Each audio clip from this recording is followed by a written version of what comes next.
You know that weird feeling when you're technically part of a family, but always feel like a guest in your own house? Yeah, that's been my entire life in a nutshell. I'm Shane, 28 years old, and I'm the other son. Not the golden one. Not the one who made the varsity team. Not the one who got the loud applause at his graduation, and definitely not the one who had mom's framed baby photo on the fireplace mantle. That honor has always belonged to my older brother, Aaron. The successful one. The one who could do no wrong, even when he very much did. Growing up, I always had this sense that I was living in Aaron's shadow, like I was just some background character in his perfectly lit spotlight. If Aaron scored a B+, my parents would cheer like he'd won an Olympic gold medal. If I got an A, well, that's what we expect from you, Shane. There was always this underlying tone, this quiet shrug that seemed to say, "You're not Aaron, but I guess you'll do." I can't tell you how many times I heard some version of, "Well, Aaron just has that spark," as if I was some dull utility light flickering in the basement. It wasn't that I hated him. Not at first. Aaron was charming, confident, loud in a way that made people lean in, not recoil. Teachers loved him. Coaches worshipped him. Even my childhood friends would kind of gravitate toward him when he was around. And to be fair, he wasn't cruel to me when we were kids. He just didn't notice me. Like I was a hallway lamp that he passed every day and never thought about. The shift started somewhere around middle school. Aaron hit a growth spurt. He got tall, athletic, and unbearably smug. And that's when the comparisons started getting louder. He became a local football star, small-town legend type stuff. And suddenly, our entire dinner table revolved around his stats, his scouts, his dreams. Meanwhile, I was quietly teaching myself how to code on a used laptop and getting straight A's with barely a nod from anyone. I still remember the night I showed Mom a little app one built from scratch. She blinked at the screen and said, "That's nice, honey." "Hey Aaron, did coach finally start you as quarterback this week?" At first, I tried harder. I thought if I kept winning awards, getting scholarships, maybe they'd see me. Really see me. But the more I tried, the more invisible I felt. I didn't even get a proper send-off when I moved out for college. No packed lunches, no tearful goodbye at the station. Just a casual, "Text us when you get there." Aaron had a whole party when he left. Balloons, cake, a slideshow. My parents cried when his car pulled away. For me, silence. But here's the kicker. Aaron didn't even finish college. He got into a decent school on a football scholarship, but flunked out sophomore year. Drinking, partying, skipping classes. He moved back home like nothing happened. Mom told everyone it was because he missed his family. Dad said, college just wasn't challenging enough for someone like Aaron. Meanwhile, I was grinding through a dual degree, working part-time, paying rent in a shoebox apartment 4 states away, and sending home Christmas cards that never got a reply. By the time I graduated and got my first real job in tech, Aaron had already landed a cozy desk gig at a buddy's car dealership, thanks to one of Dad's golf friends. No experience, no background check, just a wink and a "we trust you, son." They celebrated like he'd won the lottery. I got a junior developer job at a mid-sized firm that would eventually lead me into 6 figures. I mentioned it over dinner during a rare visit home, and Mom just said, "That's nice, honey. So you're still doing the computer thing." Still doing the computer thing. That phrase haunted me for months. It reduced every late-night code sprint, every promotion, every certification, to a casual shrug. Still doing the computer thing. I started pulling back after that. I called less. I stopped coming home for random holidays. My visits were reduced to once a year, Christmas, and even then, I always left feeling smaller. Aaron would show off his new watch, his new lease, his new girlfriend. There were always new girlfriends. Mom would beam at him like he hung the stars. And Dad would sit at the head of the table, nodding in approval, as if Aaron's mediocrity was something sacred. I was polite. I brought gifts. I smiled through gritted teeth. But last year, something shifted in me. I got promoted. Not just a small raise or a new title.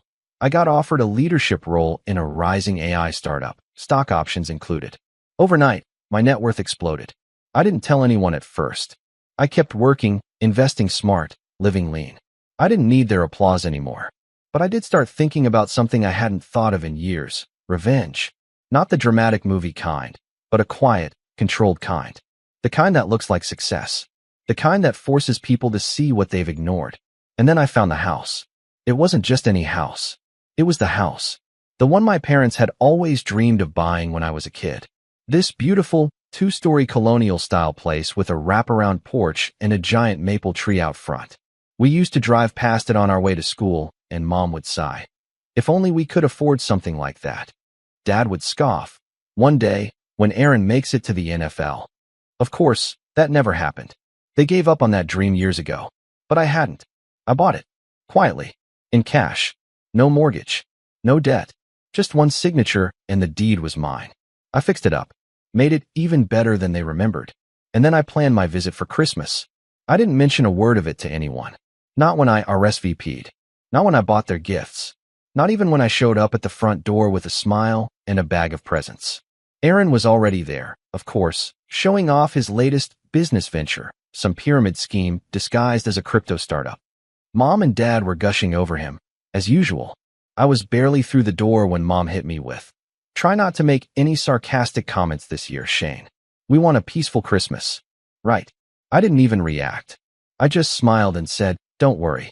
I've got something special planned." And I did. But I wasn't going to rush it. The plan was set in motion. The house was ready. The paperwork was signed. All that was left was the reveal. And the fallout. But I didn't expect Aaron's reaction to be that dramatic. And I definitely didn't expect my mom to cry. Or for my dad to ask, in a cold, quiet voice, "Is this a joke?" That was the moment everything changed. But before we get there, let me tell you what led up to that moment. Because the real story didn't start with a house. It started at the dinner table 2 nights before Christmas, when Aaron said something that made my blood run cold. Dinner that night was supposed to be harmless. Just the 5 of us. Me, Aaron, Mom, Dad, and Aaron's flavor-of-the-month girlfriend, some girl named Madison with perfect hair and a glazed-over smile. She barely looked up from her phone the whole time, but that didn't stop Mom from fawning over her like she was the second coming of royalty. "You're just so poised," Mom kept saying, handing her a 3rd helping of mashed potatoes. "Aaron always picks the classiest girls. Right, Shane?" I blinked. I hadn't even spoken yet. I'd barely touched my plate. And suddenly I was being dragged into this weird, backhanded compliment tornado. "Oh yeah? Sure," I said, cutting my chicken slowly. Aaron didn't even look at me. He was too busy telling some story, loudly, of course, about how his startup was going to revolutionize the gig economy, whatever that meant. He used phrases like blockchain potential and market disruption, none of which made any real sense when you lined them up.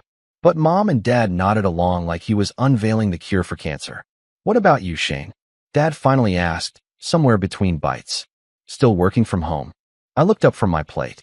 "Yeah, leading a new team, actually.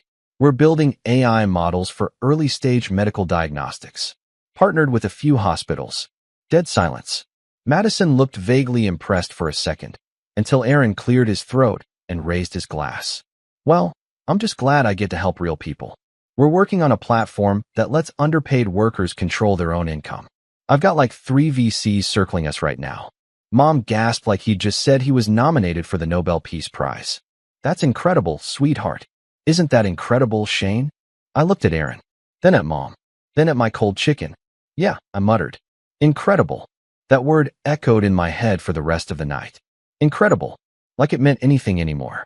I helped develop a tool that could literally detect early signs of cancer in high-risk patients. And I was being compared to some fake crypto gig app. And losing. After dinner, Aaron cornered me in the living room. "Hey man," he said, half smiling. "Don't take it personally, all right? They're just old school. Tech stuff goes over their heads." I stared at him. "You think I'm upset because they don't understand AI?" He shrugged. "Kinda. I mean, look, what we do is different. I'm building a brand. You're writing code. It's like apples and oranges." I wanted to say something sharp, something that would pierce through that smug bubble he lived in. But I didn't. I just nodded and walked away, because I already had something better than a comeback. I had the house. And the timing? Perfect. The next day, I slipped out early. Said I was going for a walk, but really, I drove to my house. The house. I wanted one last quiet moment with it before everything changed. The place looked beautiful in the winter light, snow dusting the porch, wreaths hanging from the windows. I'd had it professionally staged, just to really twist the knife when the time came. Hardwood floors gleaming. A full spread of catered food waiting inside. Fireplace glowing. The living room already decked out with stockings labeled Mom, Dad, and yep, Aaron. It wasn't about revenge anymore.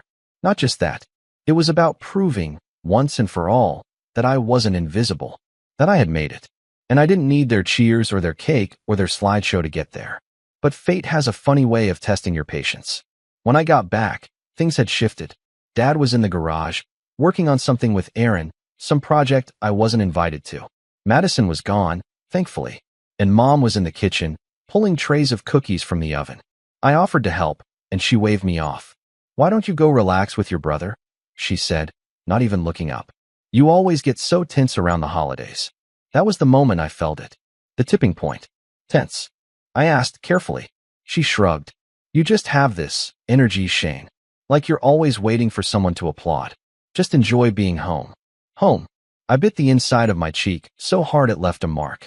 "I'll be out back," I muttered, and left before I said something I couldn't take back. That night, the tension wrapped itself around everything. Aaron was louder than usual. Dad made 3 separate toasts at dinner, all of them about taking risks and entrepreneurship, each one clearly aimed at Aaron. Mom laughed too hard at all his jokes. I spent most of the evening nursing a glass of wine and counting down the hours. And then came the final straw. After dinner, we all gathered in the living room for the traditional gift preview. We usually open one present each on Christmas Eve. Aaron handed Mom a gift bag. Inside was a designer purse, probably fake, but glitzy enough to make her eyes water. "Oh, Aaron," she gasped. "You shouldn't have." He smirked. "Well, I did." Dad gave him a high five. Not a handshake. A high five. Then they turned to me. I handed over a small box. Inside was a keychain with a tiny house charm on it, engraved with their initials. Just a hint. A breadcrumb. Mom looked confused. "Is this for my keys?" "Something like that," I said, smiling. Aaron snorted. "Cute. Did you get that from a vending machine?" Dad frowned. "You know, Shane, you don't have to be ironic all the time. A real gift would be nice." That did it. I stood up, quietly, and said, "All right. You want a real gift?" Everyone turned toward me. "Follow me." They looked confused, but curious. I grabbed my coat, and they followed. Aaron kept making snide comments about how this better not be a prank. Madison had apparently returned. She threw on her jacket too, tagging along like she was on a reality show. 15 minutes later, we pulled up to the house. Their dream house. At first, no one said anything. The snow was falling gently, and the porch light cast a soft halo over the driveway. Then Mom gasped. Dad stepped out of the car, squinting. "Is this?" Aaron got out, arms crossed. "Why are we here?" I pulled the key from my coat pocket. "Merry Christmas," I said, walking up to the door. I unlocked it, opened it. Warm light spilled into the snow. Inside, everything was perfect. Music playing softly, candles lit, stockings hanging, food steaming. It looked like a Norman Rockwell painting. Mom walked in slowly, her hands trembling. She touched the banister, the polished wood, the fireplace. Dad was silent. Aaron stood by the door, still frowning. "Whose house is this?" I turned to him. "Mine," I said. His face contorted. "Wait, what?" I looked at Mom and Dad. "This is the house you always dreamed about. The one we used to drive by when I was a kid." Mom nodded slowly, still dazed. "I bought it." Dead silence. "I bought it. I fixed it up. I decorated it. And I'm giving it to you, for Christmas." Mom's eyes welled up. Dad looked stunned, then suspicious. "Wait a minute," he said. "Is this some kind of joke?" I shook my head. "No joke. The deed is in my name. The gift paperwork is in my car. It's real." That's when Aaron lost it. "Are you serious? You're giving them a house?" he spat. "What kind of stunt is this?" "It's not a stunt," I said. "It's a gift." He laughed, bitter and sharp. "No, it's a power move. You just couldn't stand not being the center of attention for once.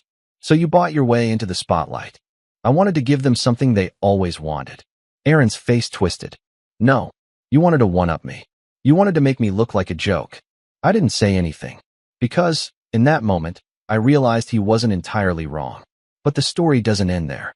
Because right then, right as the room began to split between gratitude and jealousy, Aaron said something that made everything stop. And I mean everything. He turned to my parents, red-faced, and shouted, "He's just trying to buy your love because he knows he's never going to have what I have." I raised an eyebrow. "And what's that exactly?" Aaron looked me dead in the eye. The family business. I blinked. What business? Dad flinched. Mom looked away. And Aaron? Oh, Aaron just smiled. Guess no one told you, huh? And that's when the truth started to unravel. Everything after that night felt like falling through ice. You know the moment. You think you're on solid ground, and then suddenly you're submerged, cold, disoriented, and gasping for something. Anything to hold on to. That's how I felt the second Aaron said those 5 words. The family business is mine. I remember standing there in that glowing living room, the house I bought, the house I gifted, while my parents just froze. Like they knew this moment was coming and didn't want to look at it too closely. Mom wouldn't meet my eyes.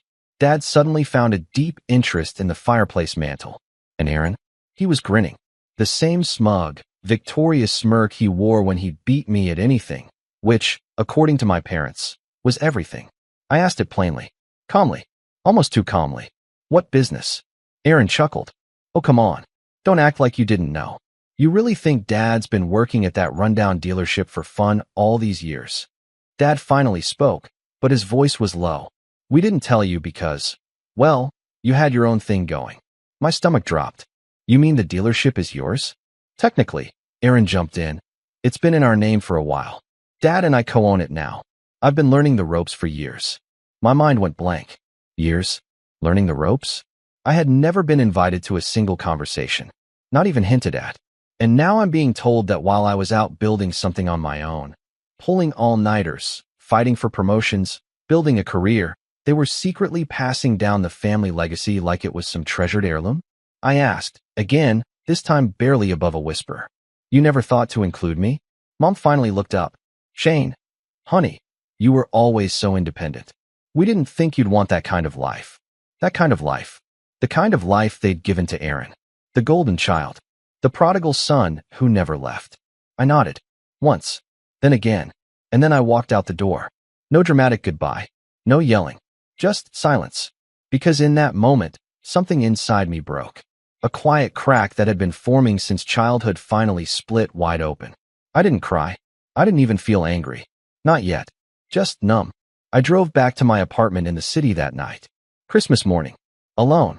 The snow was still falling when I got home, but the warmth I'd once associated with that day was gone. Like someone had flipped a switch inside me and drained all the color from the holiday. I didn't hear from them for 2 days. Then Mom texted, "Can we talk?" I didn't reply. Dad emailed me, "Don't let this ruin things. You've built your own path. Be proud of that." And then Aaron, of course, posted on Facebook a photo of him and my parents standing in the house I gave them, my house, with the caption, "Nothing like a family Christmas in our new home." No mention of me. No tag. No thank you. That's when the grief hit. Not for the house. Not even for the business. But for the lie I'd been sold my whole life. That if I worked hard enough, stayed quiet, and played nice, I'd earn their respect. Their love. Their attention. But respect isn't given to the quiet kid. It's given to the one who demands it.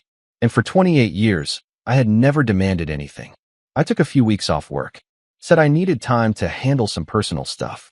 My boss understood. He'd seen the signs. The late nights, the lack of sleep, the slow crumbling of someone who'd been keeping it all together with duct tape and hope. The first few days were a blur. I turned off my phone, ate junk, watched TV until my eyes burned. I replayed every Christmas, every birthday, every car ride where Aaron was praised and I was forgotten. I let myself spiral. I let myself feel it, all of it. And then, on the 4th night, around 2 a.m., I opened my laptop. And I started to rebuild. Not out of vengeance. Not yet. But because I had to. I looked at the numbers. My savings. My stocks. The early equity from the startup. The projects I'd led. I wasn't just doing the computer thing. I had built a career. A portfolio. A future. And for the first time, I started seeing myself not as the other son, but as a man who had carved out a life without shortcuts. Without safety nets. I went back to work the following Monday with a new focus. I stopped waiting for recognition. I stopped shrinking myself in meetings. I pitched bigger ideas. Took bolder steps. And people noticed. A month later, I got invited to speak at a tech conference. The topic, underdog innovation, building success without the spotlight. Ironic, right? The keynote went viral. I didn't even know until a coworker sent me a link. Dude, he wrote, you're everywhere right now. And he was right. Overnight, I started getting DMs from people I hadn't talked to in years. College friends, former bosses, even a recruiter from Google. But the one message I didn't expect? Aaron. He texted me 2 words. Nice speech. No context. No emotion. Just a dry nod from the throne he assumed would always be his. I didn't reply. I didn't need to. Because something had shifted. For the first time in my life, I didn't need their approval. I had found something far more valuable. Self-worth. But the story doesn't end there. Because while I was rising, Aaron was falling. And I didn't have to lift a single finger. It started with whispers. A mutual friend from high school reached out, said he'd seen Aaron pitching some investment opportunity at the local bar, half drunk, pushing a brochure that looked like it had been designed by a teenager in Microsoft Paint. Then came the rumors about the dealership, clients complaining about shady deals, staff quitting suddenly, bad Yelp reviews stacking up like snow on a windshield. I watched from a distance, didn't gloat, didn't intervene, because I knew, deep down, that this was always coming. He had been given the keys to the kingdom, but he didn't know how to drive. And my parents? They started calling again. First it was casual, just checking in. Then it got more frequent. How's work? Are you dating anyone? And then, one evening, Mom asked me if I could come visit for dinner. I said no. And that was new. She didn't know what to say. I didn't explain. Because I wasn't done yet. I had one more move to make. Not out of spite, but to finally rewrite the story. To reclaim the version of me they never bothered to see. And that move? Well, that's where things get interesting. I didn't know it right away, but everything had been moving toward this moment. Every slight, every shrug, every time I was told, you're just the quiet one. It had all been quietly fueling me. But the thing about power, real power, it's not loud. It's not thrown in people's faces.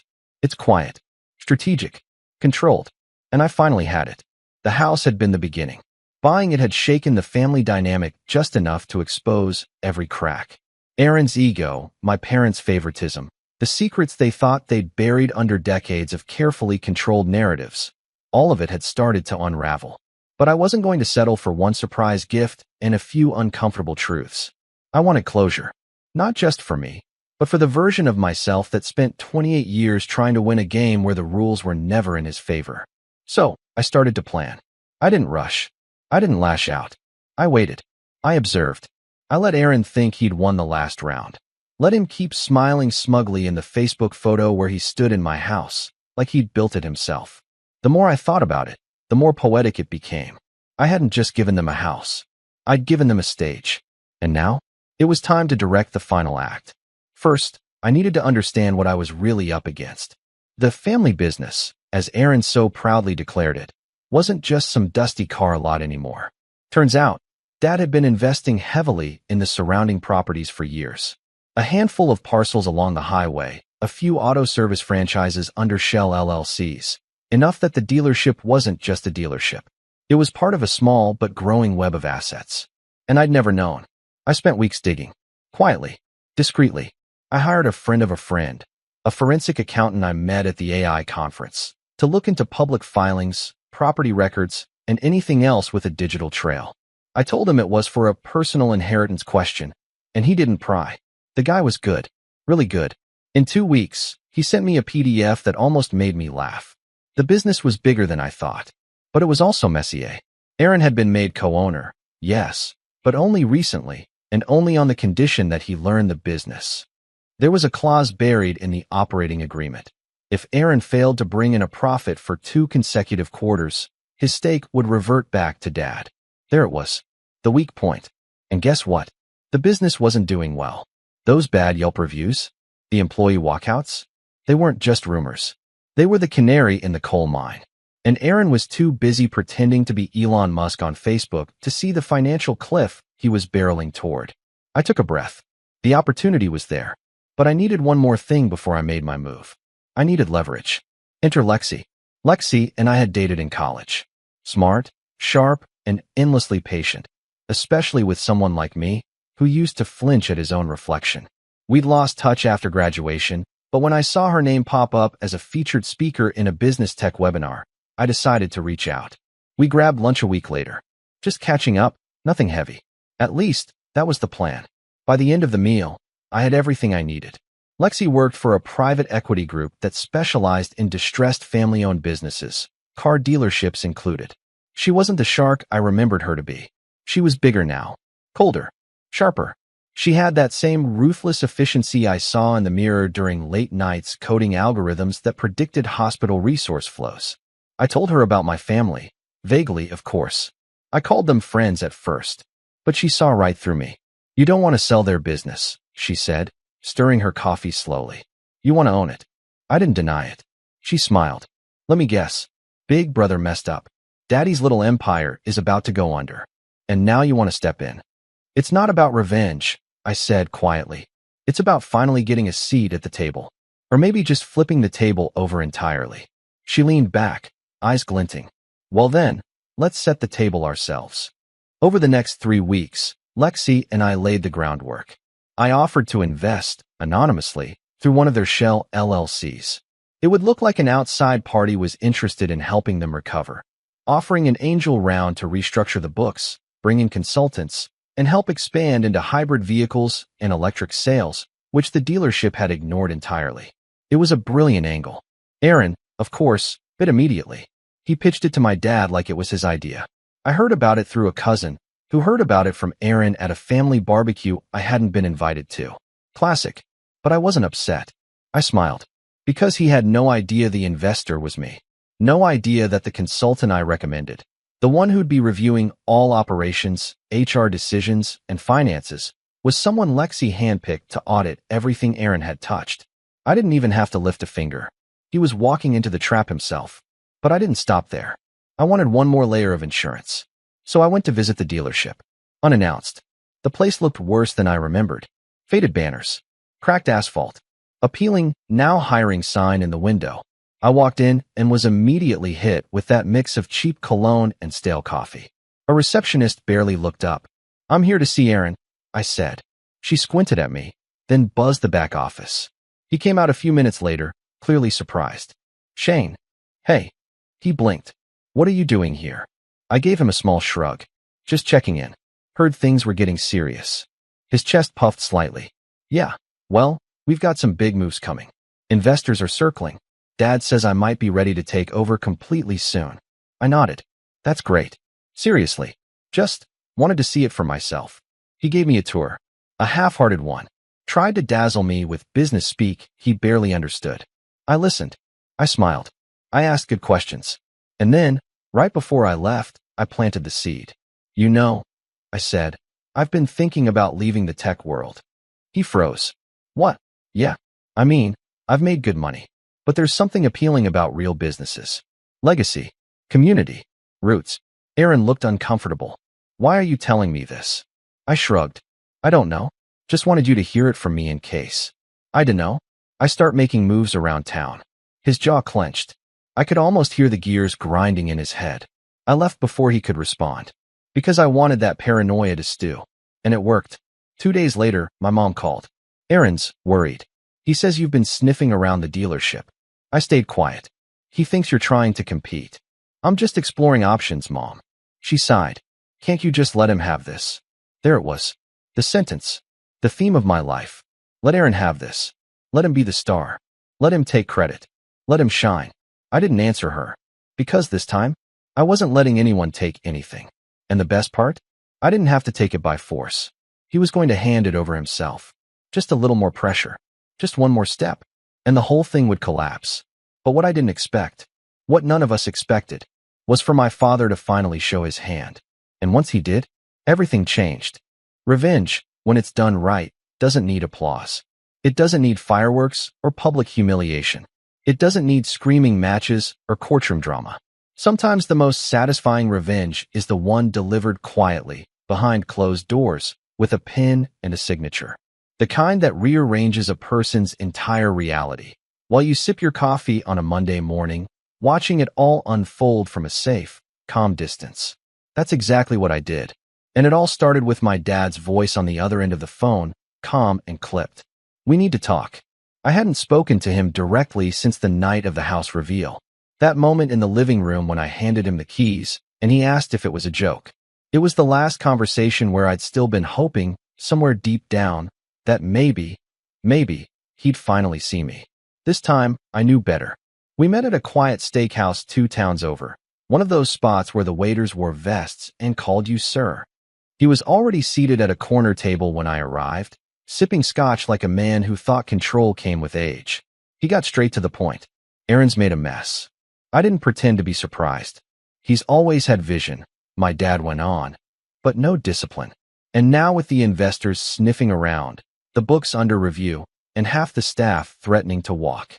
He trailed off. I waited. Finally, he leaned forward. Is it true you're behind the investment group? I met his eyes. Yes. He didn't react, just nodded slowly, like a man who'd suspected it but hadn't been ready to face it. And why didn't you come to me directly? I laughed softly. Would you have listened? He didn't answer, because he knew the truth. I continued. I built myself from the ground up. You never offered me anything. No advice. No help. You handed Aaron a business and watched him drive it into a ditch. You told me to be proud of my own path, but the moment I built something better than he ever could, you called it a stunt. Silence stretched between us. I'm not trying to destroy you, I said. I'm offering a way out. You want the business to survive? Let me take over. He looked genuinely torn. He's your brother, and I'm your son. His jaw tightened. I let the words hang in the air. Eventually, he exhaled. I'll think about it. That was all I needed. Because while he was thinking, I was acting. Lexi and her team had completed their audit. The numbers weren't just bad, they were catastrophic. Inflated sales reports, unpaid invoices, tax filings 2 quarters late, and, cherry on top, Aaron had siphoned off nearly $40,000 for marketing expenses that included dinners, watches, and a failed influencer campaign with some minor reality TV star. We confronted him in the dealership conference room.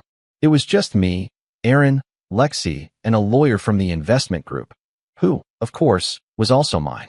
Aaron walked in cocky. He wore a blazer and designer sneakers, acting like he was stepping into a business negotiation. He didn't know Lexi, didn't recognize the lawyer. He thought I was just there to mediate. I let him talk for 10 minutes. Let him pitch growth strategies and vague ideas about NFTs and virtual showrooms. He kept referring to my investors, trying to dazzle them with charisma. Then I slid the audit folder across the table. He glanced at it, then frowned. What's this? Your performance review, I said, evenly. Our offer was conditional on a thorough audit of the dealership. His smile faltered. Lexi spoke up. Your mismanagement has put the business in breach of state compliance laws and federal tax regulations. The current liabilities exceed operational cash flow. Under the co-ownership clause, your father has the right to revoke your stake immediately. Aaron went pale. Wait, what? This is my company. No, I said. It never was. You just thought it was. He started to stammer. This is bulls. You set me up. I leaned forward, calm and composed. No, Aaron. You set yourself up. I just let the consequences find you. Lexi passed him the legal paperwork. The new ownership transfer. Aaron's signature was the last thing needed to formalize the transition. But he refused. He shoved the folder back. I'm not signing this. You think you can just waltz in here and steal everything? After all I've done for this family. I didn't blink. You mean like throwing me under the bus every Christmas? Or taking credit for my house? Or hiding the business from me for years while pretending I didn't matter? He stood up, furious. This isn't over. I stood too. Oh, it is. And then I walked out. He followed me into the parking lot, still yelling, swearing, flailing. I didn't turn around. I didn't have to, because I'd already won. The next morning, Dad called again. He signed. That was all he said. I didn't ask how the conversation went. I didn't ask what broke him. Maybe it was the weight of the debt. Maybe it was the realization that he couldn't talk his way out this time. Maybe it was the look on my face, controlled, resolved, unshakable. But it was done. I took over the dealership that week. Lexi's firm handled the restructuring. We rehired the staff Aaron had driven out, implemented a real accounting system, and brought in EV inventory from a regional supplier I'd partnered with through the AI firm. Within 3 months, profits turned positive. 6 months in, we were negotiating an expansion. My parents? Well, the house got quiet. At first, it was strained. Awkward phone calls. Stilted conversations. Mom called more often, usually to ask how the business was doing. I kept it polite, civil, but I didn't go out of my way to rebuild something they never truly valued. Then, One day, she asked me if I'd come home for Thanksgiving. I don't know, I said honestly. Is Aaron going to be there? Long silence. Then no. I went. Not because I wanted closure, but because I didn't need it anymore. I walked into my house that November and saw the photos on the wall. New ones. Me at the conference. Me shaking hands with a city councilman. Me standing in front of the dealership ribbon cutting. Aaron's pictures? Gone.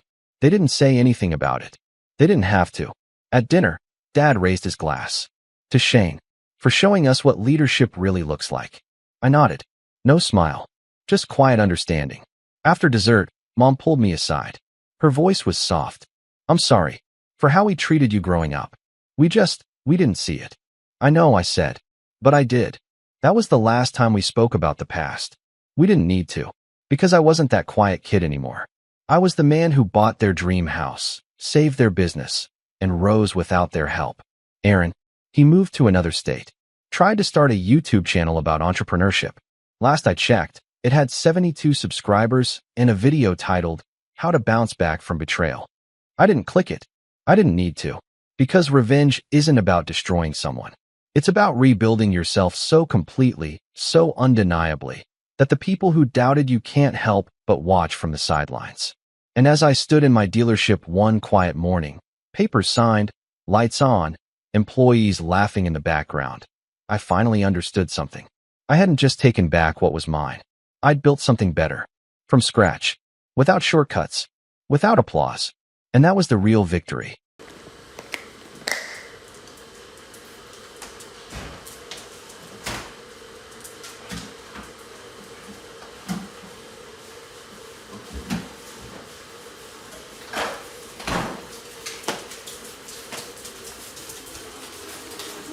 The meal's good, yeah. I just cooked my lunch.